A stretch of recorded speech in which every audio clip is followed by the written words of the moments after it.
Welcome to label Rani collections. ఈ రోజు మీకు నేను ఒక కస్టమర్ శారీస్ అండ్ డ్రెస్సెస్ చూపిస్తానండి. తను ఇచ్చినవన్నీ కూడా అవి యాక్చువల్గా తను ఇలా ఇది ఆర్గంజా అండి. దానికి ఇట్లా లీఫ్ నెక్ ఇచ్చేసాము. లీఫ్ నెక్ ఇచ్చేసి ఫ్రంట్ అండ్ బ్యాక్ కొంచెం ఫ్రంట్ కొంచెం లీఫ్లోనే కర్వ్ ఇచ్చుకుంటాము. ఇది కలంకారీ క్లాత్. కలంకారీకి వచ్చి మీకు స్కాలప్ చేసామండి. మొత్తం అంతా చిన్నగా స్కాలప్ చేసేసి హ్యాండ్స్ అండ్ నెక్కి స్కాలప్ చేసి స్కాలప్ నెక్ ఇచ్చాము విత్ హై నెక్. అండ్ ఇది ఒక క్లాత్ అండి. కస్టమర్వి తను లేస్ తెచ్చుకున్నారనమాట. లేస్ ఇట్లా నెక్ దగ్గర అండ్ హ్యాండ్స్కి దామన్ పార్ట్ ఇచ్చామన్నమాట. ఇది ఒక సెట్ అండి. ఇది ప్రత్యేకంగా ఇది ఒక దుప్పట్టా అండి. ఈ దుప్పట్టాని ఆవిడ డ్రెస్ చేయమని అడిగారు.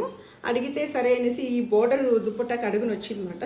ఈ దుప్పట్టా బోర్డర్ తీసుకొని మేము పైన ఇలా ప్యాచ్ చేసి కొంచెం ఇలా చేసామండి ఈ టాప్ని. ఇదంతా కూడా ఒక అజరక్ దుప్పట్ట అన్నమాట. జస్ట్ నార్మల్ కాటన్ వీనెక్ ఇచ్చేసి సింపుల్ వీనెక్ ఇచ్చాము. Thank you.